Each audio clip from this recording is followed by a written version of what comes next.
इस स्लाइड में power semiconductor devices की कैटेगरी बनाई है, जिसमें 2 टर्मिनल डिवाइसेस हैं, 3 टर्मिनल डिवाइसेस हैं। जितनी 2 टर्मिनल डिवाइसेस हैं वो अनकंट्रोल्ड हैं और उनकी कंट्रोलिंग आपके हाथ में नहीं है कि उनको एक्टिव कब करना है। जैसे ही उनको इनपुट सिग्नल मिलता है वो एक्टिव हो जाते हैं और वो उसको कन्वर्ट कर देते हैं डिजिटल यानी डीसी में।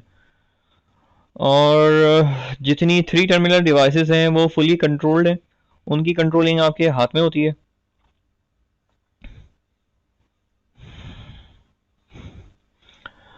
अब यहाँ पे जो दो वर्ड्स नज़र आ रहे हैं, मतलब दो स्टेटमेंट्स के, माइनॉरिटी कैरियर डिवाइसेस और majority carrier devices. Minority carrier devices वो डिवाइसेस हैं जैसे ये पिन डायोड है, ये माइनॉरिटी है, यानी ये बोथ यूज़ करता है, इलेक्ट्रॉन भी और होल्स भी। जैसे करंट कंडक्शन जो है वो कंट्रोल की जाती है diffusion of the PN junction. अब जो पी टाइप मटेरियल होता है उसके अंदर जो माइनॉरिटी कैरियर्स हैं वो इलेक्ट्रॉन्स होते हैं। इसी तरह से जो एन टाइप मटेरियल होता है उसमें जो माइनॉरिटी है वो होल्स होते हैं, स्पेस। तो दोनों को ये डील करते हैं माइनॉरिटी कैरियर डिवाइसेस जो यहाँ पे और दोनों जगह नज़र आ रही है। मेजॉरिटी कैरियर डिवाइसेस सिंपली एक ही जो ऑप्शन है वो उसको यूज़ करते हैं, अनलाइक माइनॉरिटी। और इसी वजह से जो मेजॉरिटी कैरियर डिवाइसेस हैं उनका जो रिस्पॉन्स है वो सबसे ज़्यादा फास्ट होता है, क्योंकि दे डोंट स्टोर माइनॉरिटी जो चार्ज कैरियर्स हैं।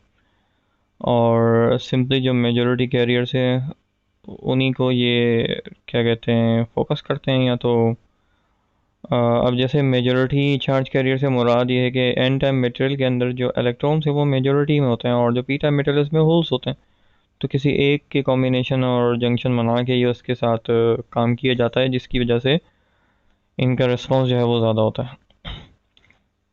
अब यहाँ पे मैं बताना चाहूँगा कि 2 टर्मिनल डिवाइसेस में जैसे पिन डायोड है वो क्यों यूज़ होता है। पिन डायोड जो है वो रेडियो और माइक्रोवेव स्विचेस में यूज़ होता है और इसकी डिफरेंट एप्लीकेशंस भी हैं। जैसे फ़ोटोवोल्टेइक सेल्स में ये इस्तेमाल होते हैं पिन डायोड, और फ़ोटो डिटेक्शन के लिए इस्तेमाल होते हैं। ठीक है, ऑप्टो कपलर इनसे बनाए जाते हैं, जिसमें जो ट्रांसमीटर है वो ये पिन डायोड को यूज़ किया जाता है। इसी तरह से जो 2 टर्मिनल डिवाइसेस में जो मेजॉरिटी कैरियर डिवाइस है वो शॉर्ट की डायोड है, जिसका जो फॉरवर्ड बाइसिंग वोल्टेज इसका बहुत कम होता है और इसका फास्ट स्विचिंग रिस्पॉन्स होता है, ट्रांजिट रिस्पॉन्स इसका बहुत फास्ट होता है। यानी ये कंडक्शन मोड से रिवर्स मोड में फौरी सडनली आ जाता है as compare to other diodes category. MOSFETs की जो है यहाँ पे दो टाइप्स हैं, एक पावर मॉसफेट और जेएफईटी। अब जो जंक्शन फील्ड इफेक्ट ट्रांजिस्टर्स हैं उनकी जो वर्किंग बिहेवियर है वो बिल्कुल मॉसफेट्स की तरह है।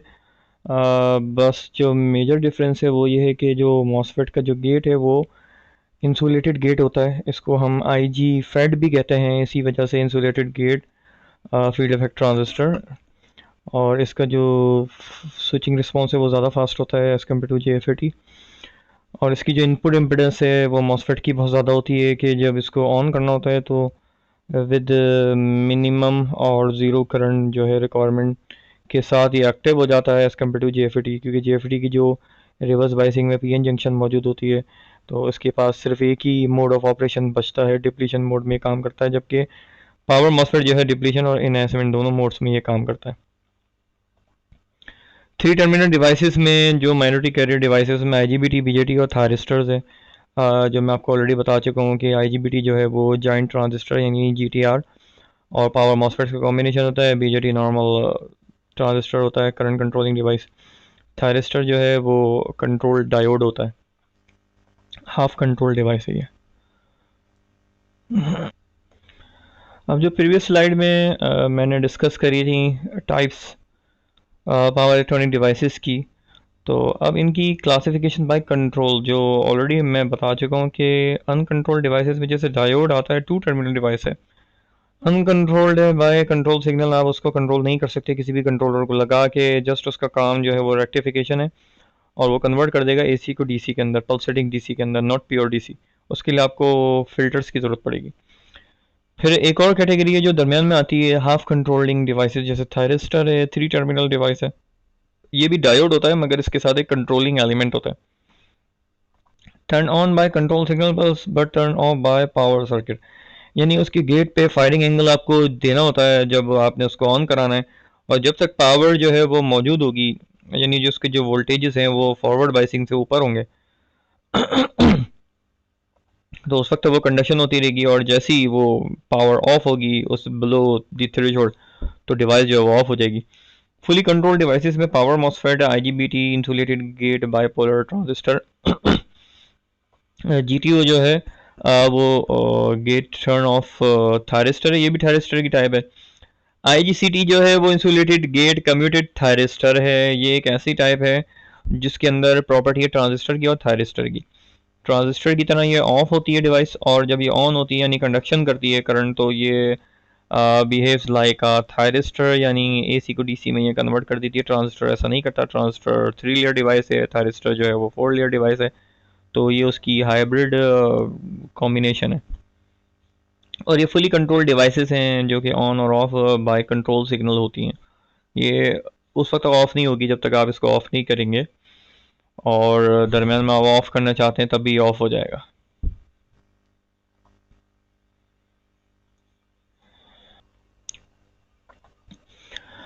अब अदर कैटेगरीज क्लासिफिकेशन जो पावर इलेक्ट्रॉनिक डिवाइसेस की हम बनाते हैं, वो हम डिवाइड करते हैं जैसे current driven, current control devices, या वोल्टेज कंट्रोल डिवाइसेस, इसी तरह से पल्स ट्रिगर डिवाइसेस, और level sensitive level triggered edge trigger devices, unipolar devices जिसमें मेजॉरिटी कैरियर्स होते हैं, बाइपोलर डिवाइसेस जिसमें माइनॉरिटी कैरियर डिवाइसेस होती हैं, जिसमें दोनों यूज़ होते हैं, कंपोजिट डिवाइसेस हैं।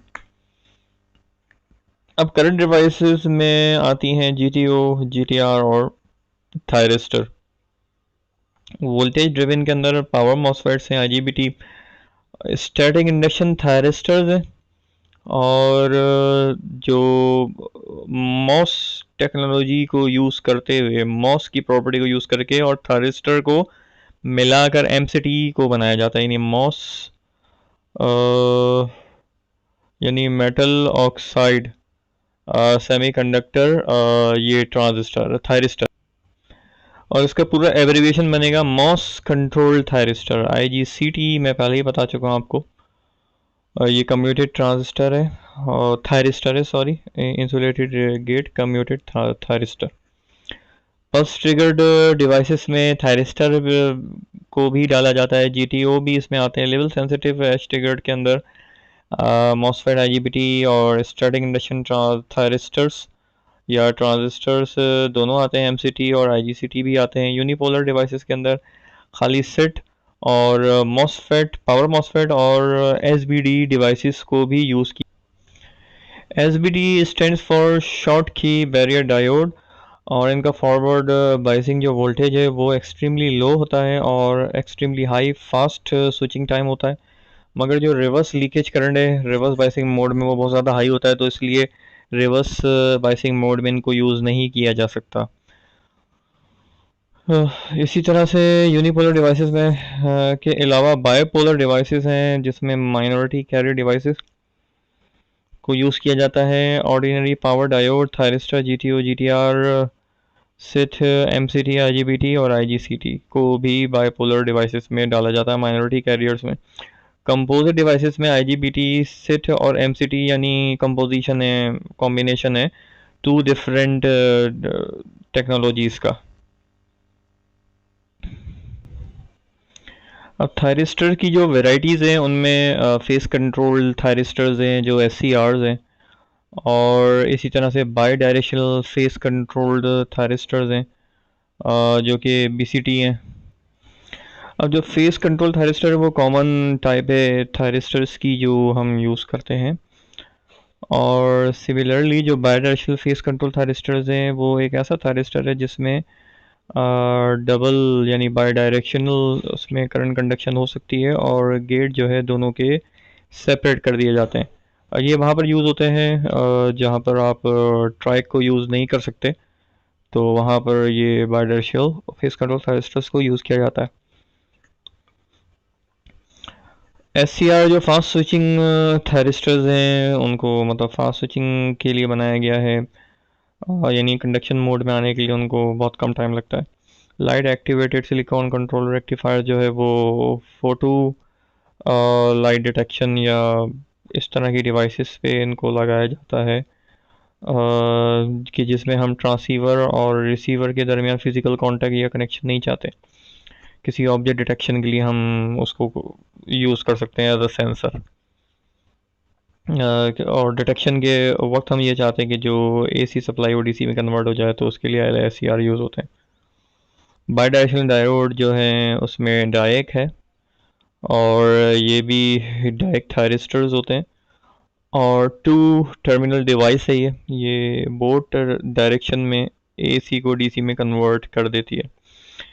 और बाई डायरेक्शनल जो ट्रायोड थायरिस्टर्स हैं जैसे ट्रायक है, ये थ्री टर्मिनल डिवाइसेस हैं। इनमें और डायरेक्ट में सिर्फ कंट्रोलिंग का फ़र्क है।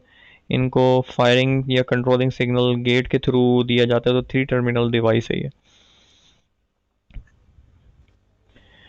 एस यू एस जो है वो सिलिकॉन यूनिलेटरल स्विच है, जो कि कॉम्बिनेशन है सिंपल जो एस सी आर और क्या कहते हैं जो P U T programmable unijunction transistor है, इसका कॉम्बिनेशन है। और जो एस सी एस है सिलिकॉन कंट्रोल स्विच है,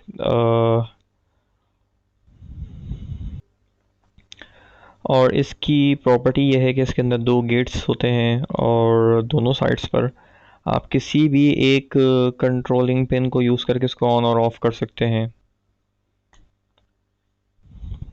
और ये एल एस सी एस है, जो एस सी एस आपको बताया है ये लाइट एक्टिवेटेड है।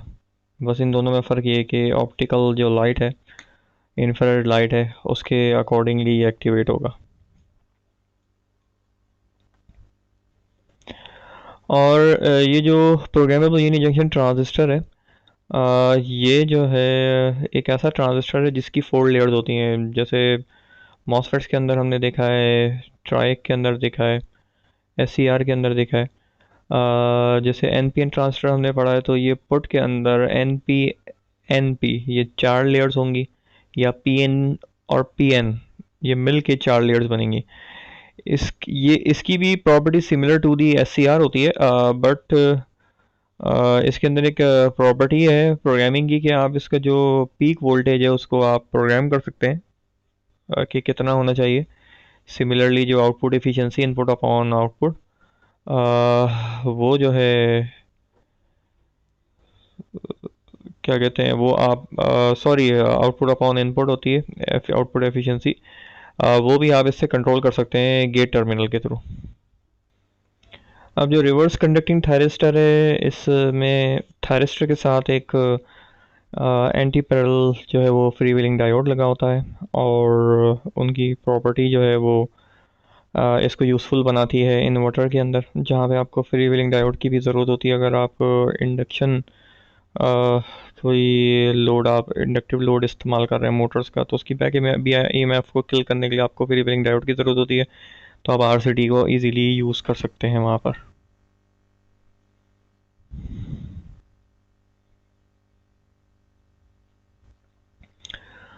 इसी तरह से G T O a gate turn off thyristor और gate assisted turn off thyristor. अब इसी तरह से थायरिस्टर्स की ये डिफरेंट वैरायटीज़ हैं, जो कि आप आसानी से इंटरनेट पे देख सकते हैं, और इनके नाम से भी आपको अंदाज़ा हो जाता है। जैसे ये मॉस कंट्रोल्ड का मतलब ये है कि मॉसफेट टेक्नोलॉजी इसके अंदर एम्बेड कर दी गई है, और थायरिस्टर की भी प्रॉपर्टी ये यूज़ कर रहा है। इसी तरह से स्टैटिक इंडक्शन थायरिस्टर, ये इसका नाम है। और मॉस टर्न ऑफ थायरिस्टर है, immediate turn off integrated gate communicated thyristor. और यहाँ पे एक टाइपो एरर था, जो कि इंटीग्रेटेड गेट कम्यूटेड थायरिस्टर है, जो मैंने करेक्शन कर दिया। सिमिलरली मैं ऑलरेडी बता चुका हूँ, ये कॉम्बिनेशन है ट्रांजिस्टर और थायरिस्टर का, कि ये टर्न ऑफ होता है एज अ ट्रांजिस्टर की प्रॉपर्टी को यूज़ करते हुए, और ये करंट कंडक्शन करते हैं थायरिस्टर की प्रॉपर्टी को यूज़ करते हुए। और gate assisted turn off thyristor, ये जितने गेट असिस्टेड ट्रांजिस्टर आपको नज़र आ रही है स्पेस टेक्नोलॉजी के लिए डिज़ाइन की गया, वहाँ पे जो gate assisted turn off thyristors हैं, ये हाई पावर और फास्ट स्विचिंग इन्वर्टर एप्लीकेशंस के लिए इसको डिज़ाइन किया गया है, और ये स्पेस एप्लीकेशंस में भी इनको इस्तेमाल किया जाता है।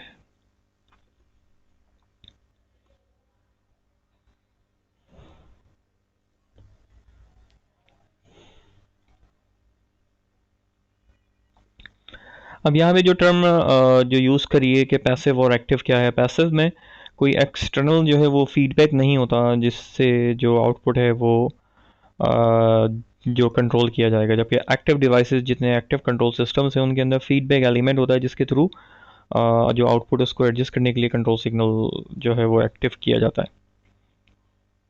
ये डायोड का सिंबल है सिंपली, और ये भी लाइन कम्यूटेशन होती है इसमें, और ये अनकंट्रोल्ड डिवाइस है और pass current in one direction. Passive control है ऑब्वियसली, ये रेक्टिफायर प्रोटेक्शन सर्किटरी या फिर रिवीलिंग के कॉन्सेप्ट में इस्तेमाल होता है।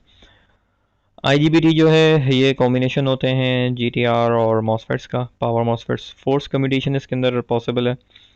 फास्ट स्विचिंग मीडियम और हाई पावर एप्लीकेशंस इसकी इलेक्ट्रिक हीटर और ऑडियो एम्पलीफायर में इसको यूज़ किया जाता है। मॉसफेट जो है वो भी वाइडली यूज़ होते हैं, उनमें इन्वर्टर सर्किट में भी यूज़ होते हैं, इसके अलावा एम्पलीफायर्स में बहुत वाइडली यूज़ होते हैं, और इलेक्ट्रॉनिक स्विचिंग में इनको यूज़ किया जाता है। लो पावर कैपेबिलिटीज़ होती हैं और फोर्स कम्यूटेशन जो है वो इनमें पॉसिबल है। Power electronic switching device uncontrolled turn on end of, जो कि पावर डायोड है जो इसको स्टेटमेंट में कन्वर्ट कर दिया मैंने जो बताया। कंट्रोल टर्न ऑन और अनकंट्रोल्ड टर्न ऑफ जो है वो थायरिस्टर्स हैं जो कि हाफ कंट्रोल्ड है। Control turn end of characteristics जो है वो पावर ट्रांसफर बीजेटी मॉसफेट है, जीटीओ और आईजीबीटी की है। कंटिन्यूस गेट सिग्नल रिक्वायरमेंट जो है वो बीजेटी मॉसफेट और आईजीबीटी में होती है, क्योंकि इनके अंदर कॉम्बिनेशन है जैसे आईजीबीटी में ट्रांजिस्टर का और थायरिस्टर का, तो इसकी वजह से कंटिन्यूस करंट सिग्नल रिक्वायरमेंट है। जैसे ट्रांजिस्टर को ऑन करने के लिए बेस पर आपको सप्लाई देना होती है, और आई बी बीटा टाइम्स मल्टीप्लाई होके वो आई सी या आई बनता है। मॉसफेट्स में भी वो गेट वोल्टेज होते हैं कांस्टेंट देने होते हैं तभी वो ऑन होता है। पल्स गेट रिक्वायरमेंट में जैसे आता है एस सी आर और जी टी ओ, यानी जब भी आपने इसकी कंडक्शन करनी होगी, टर्न ऑन करना होगा, तो आप एक फायरिंग एंगल यानी पर्टिकुलर डिग्री पर टाइम के बाद आप एक पल्स जनरेट करेंगे ऑन पल्स, तो वो ऑन हो जाएंगी डिवाइसेस। अब bipolar voltage with standing capability यानी रिवर्स बाइसिंग में जो ब्लॉकिंग वोल्टेज है उसको हैंडल करने की जो कैपेबिलिटी रिवर्स लीकेज करंट है वो एस सी आर और जी टी ओ इनका काम है। और unipolar voltage with standing capability यानी रिवर्स बाइसिंग मोड जो है वो उसकी जगह अगर आप फॉरवर्ड बाइसिंग में काम करना चाहते हैं तो वो बहुत फास्ट स्विचिंग और ये सारी जो प्रॉपर्टीज़ हैं वो इन चारों डिवाइसेस। अब जो बाई डायरेक्शनल करंट कैपेबिलिटी है वो ट्राइक के अंदर है, यानी उसमें डबल जो है वो डायोड्स होते हैं, यानी डबल एस सी आर होते हैं, और जो कि कंट्रोल्ड होते हैं दोनों तरफ जो है वो आप कंट्रोलिंग करना होती है गेट के थ्रू, गेट टर्मिनल के थ्रू, और उसके लिए आप डायरेक्ट यूज़ करते हैं। जो यूनी डायरेक्शनल करंट कैपेबिलिटीज़ हैं वो S C R G T O B J T और मॉसफेट और आई जी बी टी में है। अब यहाँ पे पावर कन्वर्टर्स का एक इंट्रोडक्शन है। पावर कन्वर्टर्स का बहुत ज़्यादा इम्पोर्टेंस है पावर इलेक्ट्रॉनिक्स के अंदर, इसलिए कि जो हमने प्रोसेसिंग करनी है वो कंप्यूटर डिवाइस के थ्रू करनी है, और प्रोसेसिंग करनी है तो डेटा को हमने डीसी में कन्वर्ट करना होगा, फिर उस डीसी पे हम वर्क करके और उसको वापस से अगेन उसको एसी में कन्वर्ट करना होगा, ताकि जो रियल वर्ल्ड है वहाँ पे हम आउटपुट पावर जो है वो एसी में हम जनरेट कर सकें। तो हमारे पास एक कन्वर्टर होता है डीसी डीसी कन्वर्टर, यानी एसी टू डीसी कन्वर्टर जिसको हम बोलते हैं रेक्टिफायर, और इसी तरह से एसी को एसी में कन्वर्ट करने के लिए हम कन्वर्टर कहते हैं जिसको हम साइक्लो कन्वर्टर कहते हैं। फिक्स फ्रिक्वेंसी का भी एसी कंट्रोलर होता है, एसी कन्वर्टर होता है। वेरिएबल फ्रिक्वेंसी के लिए आप साइक्लो कन्वर्टर यूज़ करते हैं जो कि इनपुट एसी सिग्नल की आउटपुट जो एसी सिग्नल है उसकी फ्रिक्वेंसी को जो है वो चेंज कर देता है। इसी तरह से डीसी टू डीसी कन्वर्टर है जो कि चॉपर है, बक बूस्ट कन्वर्टर, और एक होता है इन्वर्टर जो कि डीसी को एसी में कन्वर्ट करता है। तो ये टोटल जो कॉमन टाइप्स हैं कन्वर्टर्स की, कि पहले आप एसी टू डीसी या एसी टू एसी कन्वर्जन है, सिमिलरली इसी तरह से डीसी टू डीसी कन्वर्जन है और डीसी टू एसी कन्वर्जन है। यहाँ पे कन्वर्टर टाइप्स जो हमने अभी डिस्कशन करी है कि रेक्टिफायर, इन्वर्टर, चॉपर और cyclo converter, AC voltage converter या कंट्रोलर आप कह लें, जो कि फिक्स्ड एसी के लिए, फिक्स फ्रिक्वेंसी के लिए इस्तेमाल होते हैं। इनका इनपुट जो है वो एसी होगा at constant voltage and frequency. Inverter जो है डीसी एट कांस्टेंट वोल्टेज, इनका जो इनपुट है वो डीसी कांस्टेंट वोल्टेज है। और चॉपर का जो इनपुट है वो डीसी एट कांस्टेंट वोल्टेज है। साइक्लो कन्वर्टर डीसी एसी है at constant voltage and frequency. जो एसी वोल्टेज कन्वर्टर या कंट्रोलर है उसका भी same AC at constant voltage and frequency है। जो आउटपुट है रेक्टिफायर का वो डीसी में होगा एट वेरिएबल वोल्टेज, ठीक है। सिमिलरली जो इन्वर्टर है उसका AC at desired voltage and frequency. जो इन्वर्टर है उससे आप जब एसी फ्रिक्वेंसी जनरेट करेंगे उसके वोल्टेज लेवल ऑफ फ्रिक्वेंसी आपकी डिजायर्ड होगी, जो आपको रिक्वायर्ड होगी वो आप जनरेट कर सकते हैं। चॉपर में डीसी डिजायर्ड वोल्टेज आप जनरेट कर सकते हैं क्योंकि डीसी टू डीसी कन्वर्टर है। साइक्लो कन्वर्टर में आप डिजायर्ड वोल्टेज और फ्रिक्वेंसी दोनों ही आप जनरेट कर सकते हैं। और कांस्टेंट जो मतलब एसी आप आउटपुट डिजायर्ड वोल्टेज जनरेट कर सकते हैं और जो फ्रिक्वेंसी है वो सेम होगी एज दी इनपुट फ्रिक्वेंसी। ये इनके सिंपल से कि रेक्टिफायर ये एनालॉग और ये डीसी का सिग्नल है, एनालॉग और डीसी, ये डीसी और एसी का सिग्नल है। ये डीसी टू डीसी है और एसी टू एसी और एसी टू एसी। अगर एसी वीसी लिखा है तो यहाँ पे ये मेंशन किया गया कि फ्रीक्वेंसी नहीं है, ये वोल्टेज कंट्रोलर है। और यहाँ पे मेंशन नहीं है तो इसका मतलब है एसी और एसी वोल्टेज और फ्रीक्वेंसी दोनों की जो वेरिएशन है वो पॉसिबल है। अब यहाँ पे जो सर्किट टाइप है कि जैसे वोल्टेज रेगुलेटर्स हैं, वो क्या करते हैं, ये बहुत इंपॉर्टेंट जो टर्म्स हैं जो यूज़ की गई हैं, इसमें एसेंशियल फीचर्स हैं। वोल्टेज रेगुलेटर के क्या होता है कि regulate DC supply to fixed voltage output. Power amplifier जो है वो large signal amplification of voltage and currents के लिए यूज़ होते हैं। स्विचेस जो कि मतलब ट्रांजिस्टर एज अ स्विच हम यूज़ करते हैं ऑन ऑफ करने के लिए। डायोड रेक्टिफायर जो है वो एसी को डीसी में कन्वर्जन के लिए होता है। सिंगल और multi phase to fix DC, यानी सिंगल से थ्री फेज भी हम इसमें यूज़ करते हैं। एसी टू एसी कन्वर्टर जो है, और यह है एसी टू डीसी कन्वर्टर जिसको हम इन्वर्टर भी बोलते हैं। तो कंट्रोल्ड रेक्टिफायर हम यूज़ करते हैं एसी को डीसी में, यानी converts fixed AC voltage single और multi phase to a variable DC, ठीक है। एसी टू एसी कन्वर्जन में हम converts fixed AC voltage to variable AC voltage, तो वेरिएबल एसी वोल्टेज सिंगल और मल्टी फेज हम आउटपुट जनरेट कर सकते हैं। डीसी टू डीसी कन्वर्टर में जो है fix DC voltage to variable DC voltage, यानी वोल्टेज अप करने या डाउन करने हैं दोनों डीसी टू डीसी चॉपर के अंदर पॉसिबल है। डीसी टू एसी के अंदर आप जो है फिक्स डीसी को कन्वर्ट करते हैं वेरिएबल एसी वोल्टेज, जो कि थ्री फेज भी हो सकते हैं और सिंगल फेज भी हो सकते हैं। ये स्कोप ऑफ पावर इलेक्ट्रॉनिक्स है कि अगर पावर लेवल्स को अगर आप देखें कि 0.1 से 10 वाट्स है, तो सिस्टम जो है वो ये है जिनमें ये यूज़ होते हैं ये इलेक्ट्रॉनिक्स। बैटरी ऑपरेटेड फ्लैश, इसी तरह से 10 to 100 सेटेलाइट पावर सिस्टम 100 वाट की यूज़ होती है। Typical offline fly back supply जो कि पुराने मॉनिटर टीवीज़ में यूज़ होती है। 100 to 1 किलोवाट जो है वो कंप्यूटर पावर सप्लाई या ब्लेंडर के अंदर यूज़ होती है।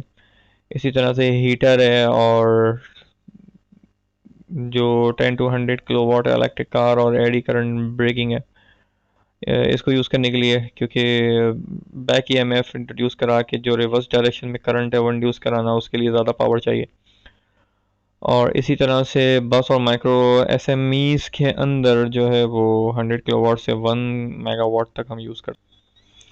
और इनका एब्रीविएशन है सुपर मैग्नेटिक, जो मैग्नेटिक एनर्जी स्टोरेज ये डिवाइसेस हैं। और माइक्रो लेवल पे और लार्ज लेवल पे जो यूज़ होती हैं वो उनकी रेंज जो है वो 1 मेगावाट से 10 मेगावाट है। इसी तरह से मैग्नेटिक एयरक्राफ्ट लॉन्च है, बिग लोकोमोटिव्स है, जो ट्रेन या हैवी मूवेबल जो व्हीकल्स हैं उनकी रेंज जो है वो 10 मेगावाट से लेके 100 मेगावाट तक की जो पावर लेवल्स हैं उसमें जो आपको कंट्रोलिंग और मॉनिटरिंग है वो पावर इलेक्ट्रॉनिक डिवाइसेस को यूज़ करना होता है। इसी तरह पावर प्लांट में वो गीगावाट तक चला जाता है, फिर उससे ऊपर जाना है तो सेंडी पॉइंट स्टेशन, जो हाई वोल्टेज डीसी जो ट्रांसमिशन लाइंस हैं वहाँ पे ये होते हैं और 2.2 गीगावाट तक की ये पावर को यूज़ करते हैं। सिमिलरली इसमें frequency rating of power devices का बताया है कि और on the horizontal X axis जिस पर फ्रिक्वेंसी 1 किलो हर्ट्ज में है और ये 10 की पावर -1 का मतलब 0.1 किलो हर्ट्ज से लेके 10 की पावर 6 किलो हर्ट्ज यानी गीगा हर्ट्ज कर लें आप, क्योंकि 3 इसमें ऐड करेंगे 10 की पावर 9। और यहाँ पे जो पावर है वो के के अंदर है और ये 0.1 से लेके अगेन 10 की पावर 5 के तक है और ये बहुत ज़्यादा मतलब स्केल है पावर का। अब यहाँ पर थोड़ा सा मैं बता दूं कि जो वी ए और वॉट और वी ए आर क्या डिफरेंस क्या होता है। वॉटेज के अंदर हम ट्रू रियल पावर को यूज़ करते हैं, ठीक है, जो कि सिंपल वोल्टेज और करंट P/V/I। सिमिलरली जो रिएक्टिव पावर है वो कैपेसिटर और इंडक्टर की जो है वो पावर जो वो यूज़ करते हैं, इसलिए कि रेजिस्टेंस का कॉन्सेप्ट यहाँ पर ये है कि जब भी उसमें से करंट गुजरेगा तो I/R लॉसेस होते हैं तो हम उसको पावर बोल देते हैं, या P/V/I उसी से ड्राइव होता है I/R लॉसेस। अब इंडक्टर और कैपेसिटर जो है वो डिसिपेट नहीं करते, हमारा कॉन्सेप्ट ये है, मगर वो वोल्टेज और करंट जो है वो वोल्टेज जो है वो ड्रॉप होता है उसमें और करंट को वो ड्रॉ करते हैं। तो इन अ सेंस जो वोल्टेज और एम्पियर की टर्म में जब हम बात करते हैं तो रिएक्टिव पावर जिसका मतलब है कि ये डिसिपेट करते हैं energy in terms of volt and ampere, तो उसको हम VAR बोलते हैं। ठीक है, जो रिएक्टिव पावर है उसको हम VAR बोलते हैं और जो अपेरेंट पावर है वो कॉम्बिनेशन होती है true power plus reactive power, उसको हम बोलते हैं VA। तो यहाँ पे VA हमने यूज़ किया। अब यहाँ पे जितनी हमने डिवाइसेस अभी तक पढ़ी हैं, power devices, power electronic devices, उनका ये चार्ट बनाया गया है कि बिल्कुल मिनिमम फ्रीक्वेंसी पे अगर आपने ऑपरेट करना है तो वो कौन सी डिवाइसेस हैं जो मैक्सिमम, यानी यहाँ पे ये नज़र आ रहा है कि इन्वर्सली प्रोपोर्शनल रिलेशनशिप है कि अगर आप हाई फ्रीक्वेंसी करते जाएंगे तो पावर कम होती जाएगी। सिमिलरली लो फ्रीक्वेंसी पे जो है वो पावर ज़्यादा होगी। जैसे SCR हैं वो बहुत ज़्यादा आपको पावर डिलीवर करते हैं। सिमिलरली GTOs हैं, इनकी जो रेंज है फ्रीक्वेंसी ऑपरेटिंग रेंज है वो यानी 10 हर्ट्ज तक, ये 10 किलो हर्ट्ज यानी 0.1 किलो हर्ट्ज से लेके 10 किलो हर्ट्ज तक की जो फ्रीक्वेंसी है उसमें उस रेंज में ये ऑपरेट होते हैं। और IGBT भी इस तरह का इसका टिपिकल ग्राफ है जो centre of the all devices जो है वो लाई करता है। तो यहाँ से यहाँ तक जो है ये इतने रीजन्स के अंदर यानी 10.1 पे अगर हम देखें तो यहाँ पे ये काम करता है। IGBT को भी हम यूज़ कर सकते हैं, MCT और BJT और GTO। अगर ज़्यादा पावर यूज़ करनी है तो SCR उससे कम करनी है, GTO MCT उससे कम है, और यानी मॉस कम्यूटेड थायरिस्टर। इसी तरह से जो यहाँ पे BJT है, BJT जो है बाइपोलर जंक्शन ट्रांजिस्टर जो है वो 10 kVA से लेकर 0.1 kVA तक आप उसको यूज़ कर सकते हैं। सॉरी, यहाँ पे मॉस कंट्रोल्ड थायरिस्टर है, मैंने कम्यूटेड बोल दिया, वो तो IGCT का है, तो ये कन्फ्यूजन हो गई थी थोड़ी। और सही जो है वो IGCT है और ये मॉस कंट्रोल्ड थायरिस्टर है।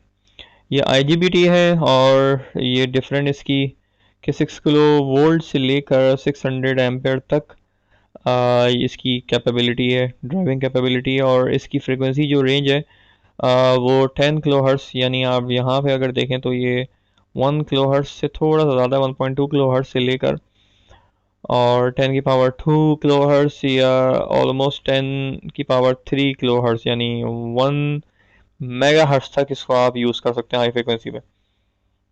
इसलिए कि आप जितनी फ्रिक्वेंसी बढ़ाते चले जाएंगे तो उतने ज़्यादा जो हीट लॉस है उन जंक्शन के अंदर जनरेट होना शुरू हो जाएगा और ऑल्टरनेटिंग जो करंट है वो कंटिन्यूटी की तरफ जाना शुरू हो जाएगा। जितनी ज़्यादा फ्रिक्वेंसी होगी और उतनी जल्दी वो उसको एक्साइट करना शुरू कर देगा। तो और एफ की जो एप्लीकेशन है वो उनकी रेंज भी ज़्यादा है एफ की, यानी 10 किलो हर्ट्ज से लेकर 10⁻6 यानी 10 गीगा हर्ट्ज तक आप उनको यूज़ कर सकते हैं। और इनकी जो पावर जो मैक्सिमम रेटिंग जो अलाउेबल है वो लिखा हुआ है यहाँ पे 1 किलोवोल्ट से लेकर 200 एम्पेयर। तो जो अगर आप KVA के अंदर देखेंगे तो ये 10 kVA तक आप इसको यूज़ कर सकते हैं फैट्स को। अब आइडल स्विच को अगर आप कंसीडर करें तो उसकी जो कुछ कैरेक्टरिस्टिक्स हैं जो यहाँ पे लिख दी है मैंने। Turn on off in zero time, यानी कोई टाइम नहीं लगना चाहिए, ये आइडियल है। जबकि ऐसा नहीं होता कि कोई भी आप डिवाइस ले लें तो वो कुछ मिली सेकेंड या माइक्रो सेकेंड का टाइम स्पेंड करती है। On state zero voltage drop high current, यानी ऑन स्टेट में वोल्टेज ड्रॉप जो है वो ज़ीरो होना चाहिए क्योंकि करंट जो है उसमें से गुजर रहा है। जैसे ट्रांजिस्टर की हम एग्जांपल लें सैचुरेशन मोड में, उस पर VCE मिनिमम होना चाहिए, कलेक्टर टू इमीटर ज़ीरो होना चाहिए ऑलमोस्ट, मगर वो ज़ीरो नहीं होता, उस पर कुछ ड्रॉप होता है। ऑफ स्टेट में ज़ीरो करंट फ्लो और विद स्टैंड हाई वोल्टेज, और ये भी पॉसिबल नहीं होता, ये आइडियल केस है। ज़ीरो पावर डिसिपेशन, और ये हमारी रिक्वायरमेंट है, डेफिनेटली कुछ ना कुछ पावर लॉस होता है। लिटिल पावर फॉर कंट्रोलिंग, ये हम काफ़ी हद तक कामयाब हैं इसमें। जैसे मॉसफेट्स को आप देख लें तो करंट इनपुट कैपेसिटी जो है उनकी रिक्वायरमेंट बहुत कम है। हाई रिलायबिलिटी, और रिलायबल तो होती है डिवाइसेस मगर ये अगर आप इनको हैंडल सही नहीं करेंगे तो ये जल्दी डैमेज हो जाती हैं। Small size and weight, no maintenance, जबकि अगर वो फॉल्ट आ जाता है तो आपको उसको रिप्लेस करना है। तो ये सारी हमारी आइडियल रिक्वायरमेंट्स हैं जो कि हम ऐसा सोचते हैं और अभी तक सोच रहे हैं, उस पर काम कर रहे हैं लोग। Advantages of power electronic converters, अब हाई एफिशिएंसी है, हाई रिलायबिलिटी है, long life and less maintenance है। इनकी लाइफ ज़्यादा है तो इसका मतलब मेंटेनेंस भी कम ही होगी। फास्ट डायनेमिक रिस्पॉन्स है इनका, और small size and less weight and cost. अब पावर रिक्वायरमेंट अगर आपकी ज़्यादा एप्लीकेशन डिपेंडेंट है तो वहाँ पे कॉस्ट इनकी बढ़ती जाएगी। अब ड्रॉबैक्स अगर हम देखें कि हार्मोनिक्स जनरेटिंग टेंडेंसी, अब पावर सिस्टम्स के अंदर हार्मोनिक्स जो है वो डिस्टॉर्शन क्रिएट कर देते हैं। हार्मोनिक्स होती क्या है कि जैसे हमारे यहाँ नॉर्मली पाकिस्तान में 220 वोल्ट और 50 हर्ट्ज़ की फ्रिक्वेंसी यूज़ होती है, तो फंडामेंटल फ्रिक्वेंसी हमारी 50 हर्ट्ज़ है। तो जो भी ड्राइव्स हम यूज़ कर रहे होंगे उसको सप्लाई इनपुट तो हम VFD को 50 हर्ट्ज़ की देते हैं 220 वोल्ट, और आउटपुट जो वोल्टेज जनरेट करते हैं वो भी 3 फेज़ और 50 हर्ट्ज़ का होता है। जब हम मोटर को ड्राइव करते हैं डिफरेंट वेरिंग लोड कंडीशन पे, तो जो करंट ड्रॉ होता है उसकी वजह से हार्मोनिक्स जो है वो जनरेट होना शुरू हो जाते हैं। हार्मोनिक्स जो है वो मल्टीपल ऑफ फंडामेंटल फ्रीक्वेंसी होते हैं। जैसे फंडामेंटल फ्रीक्वेंसी 50 हर्ट्ज़ है तो ये हो गया फर्स्ट हार्मोनिक। फर्स्ट हार्मोनिक जो है वो सेम होता है। सेकंड हार्मोनिक जो है वो मल्टीपल होता है फंडामेंटल फ्रीक्वेंसी का। तो फंडामेंटल फ्रीक्वेंसी 50 है तो सेकंड हार्मोनिक होगा 100 हर्ट्ज़ का। जब वो 100 हर्ट्ज़ की वो शिफ्टिंग करेगा तो लोड के लिए वो डेंजरस है और वो डिस्टॉर्शन आ जाएगी। तो उसको ओवरकम करने के लिए यहाँ पे इसमें सर्किटरी इसमें लगाई जाती है जो कि हार्मोनिक्स को किल करती है। पावर जनरेशन इज़ डिफ़िकल्ट, तो ये दूसरी प्रॉब्लम है। लो ओवरलोड कैपेसिटी, ओवरलोड कैपेसिटी इसमें कम होती है। AC to DC and AC to AC converters operated low input power factors, ये भी इसकी एक प्रॉब्लम है। यानी हाई हाई पावर फैक्टर पे जो है ये काम नहीं कर सकते, ये इनकी लिमिटेशंस हैं। अभी एप्लीकेशंस वाइज जो है वो पिक्टोरियल डायग्राम दिखाई है जो हमने फ्रिक्वेंसी की देखी थी और पावर कैपेसिटी देखी थी VA के अंदर। तो यहाँ पे बताया गया है कि थायरिस्टर और ट्राइक जो है वो कहाँ यूज़ होंगे। जैसे हाई वोल्टेज DC ट्रांसमिशन के लिए थायरिस्टर को यूज़ किया जाता है, ऑब्वियसली फ्रीक्वेंसी उनकी कम होती है। ट्राइक जो है वो वॉशिंग मशीन में यूज़ किया जाता है, इसके अलावा स्पीड कंट्रोल फैन की वहाँ यूज़ किया जाता है। और वॉशिंग मशीन के लिए ट्रांजिस्टर मॉड्यूल्स भी यूज़ किए जाते हैं, और यूपीएस में भी ये ट्रांजिस्टर मॉड्यूल्स को यूज़ किया जाता है। एयर कंडीशनिंग सिस्टम और रेफ्रिजरेटर, और ये भी रेफ्रिजरेटर ही है। और गेट टर्न ऑफ जो थायरिस्टर्स हैं वो यूज़ होते हैं इलेक्ट्रिक कार में, और ट्रेन्स के अंदर, यूपीएस के अंदर भी यूज़ होते हैं। इसके अलावा मोटर कंट्रोल में भी इनको यूज़ किया जाता है। और आईजीबीटी जो मॉड्यूल्स हैं वो यूज़ होते हैं मोटर कंट्रोल के अंदर, और इनको यूज़ किया जाता है रोबोटिक आर्क वेल्डिंग के अंदर। और मॉसफेट्स जो है वो मोड, एम मोड कहलाते हैं, वी मोड या एम मोड। ये कार के अंदर यूज़ किया जाता है इन्हें। इसी तरह से जो डिस्क्रीट मॉसफेट्स हैं वो वीसीआर के अंदर, जो कि ऑब्सोलीट हो चुके हैं, यूज़ किया जाता है कार के अंदर भी। और इसके अलावा पावर सप्लाई फॉर ऑडियो, तो इनकी फ्रिक्वेंसी ज़्यादा होती है, ज़्यादा फ्रिक्वेंसी पे, तो ये माइक्रोवेव ओवन के अंदर भी यूज़ किया जाता है इन्हें। एप्लीकेशंस जो है ये इनकी इंडस्ट्रियल ट्रांसपोर्टेशन है, यूटिलिटी सिस्टम है, power supplies for all kinds of electronic equipment है, रेजिडेंशियल एंड होम अप्लायंसेज है, स्पेस टेक्नोलॉजी और अदर एप्लीकेशंस है। ये हम डिस्कस कर चुके हैं, यहाँ पे लिस्टिंग मैंने बना दी इसकी। सेक्टर वाइज एप्लीकेशन है, यहाँ पे अगर हम ब्रेक कर देंगे इंडस्ट्रियल एप्लीकेशन के अंदर क्या आ जाता है, इलेक्ट्रोलिसिस प्रोसेस है, या मोटर ड्राइव से, जैसे प्लेटिंग है, इलेक्ट्रोप्लेटिंग है, इंडक्शन हीटिंग है, यानी हाई फ्रिक्वेंसी वेव्स जनरेट करके आप मेटल्स को क्या कहते हैं, हीट जनरेट करते हैं, या इंडक्शन बेस्ड जो फर्नेसेस होती हैं जिसमें मेटल को मेल्ट किया जाता है, मिक्स करके उसका अलॉय बनाया जाता है, या इंडक्शन स्टव्स भी होम अप्लायंसेस में आते हैं जो कि यूज़ होते हैं। ट्रांसपोर्टेशन एप्लीकेशन में trains, locomotive, subways, trolleys, magnetic levitations, electric vehicles और ऑटोमोटिव इलेक्ट्रॉनिक्स आ जाती हैं।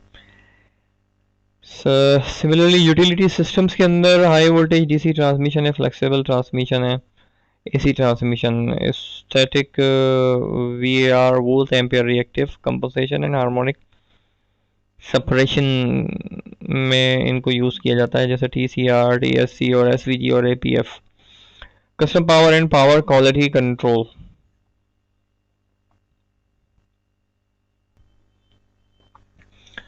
तो custom power and power quality control, power supplies for all kinds of electronic equipment, जैसे telecommunication, computer, office, electronic instrumentation में जो power supplies है वहाँ पे हम इनको यूज़ करते हैं। रेजिडेंशियल एंड होम अप्लायंसेस के अंदर आ जाएगा heating, lighting, air condition, refrigerator, cooking, cleaning, space technology, spaceship power system, satellite power system और स्पेस व्हीकल पावर सिस्टम्स। और जो अदर एप्लीकेशन है जैसे न्यूक्लियर रिएक्टर कंट्रोल के अंदर इनको हम यूज़ करते हैं, power system for particle accelerator, और इसी तरह से एनवायरमेंटल इंजीनियरिंग के अंदर इनको यूज़ किया जाता है। अब जो मेजर इश्यूज जो कंसर्निंग है पावर इलेक्ट्रॉनिक्स में वो क्या है कि how to meet the requirement of the load और gain better control of the load. ये हमारा एक मेजर इशू है कि जो लोड की रिक्वायरमेंट है, अगर मोटर को ड्राइव कर रहे हैं उस पर कोई मैकेनिकल लोड जो है वो ज़्यादा बढ़ जाता है तो उसकी करंट रिक्वायरमेंट भी बढ़ जाती है, तो उसको मीट करना, तो ये it's a challenge. How to improve the efficiency, हम एफिशिएंसी किस तरह से बढ़ा सकते हैं, for reliable operation of power semiconductor devices और for energy savings. How to realise power conversion with less volume, less weight and less cost, क्योंकि cost जो है वो पावर इलेक्ट्रॉनिक डिवाइसेस के मेन कंसर्न है, इसलिए कि ज़्यादा हाई पावर रेटिंग की जो डिवाइसेस हैं वो एक्सपेंसिव है। How to reduce negative influence to the other equipment in the electric power system and to the electromagnetic environment.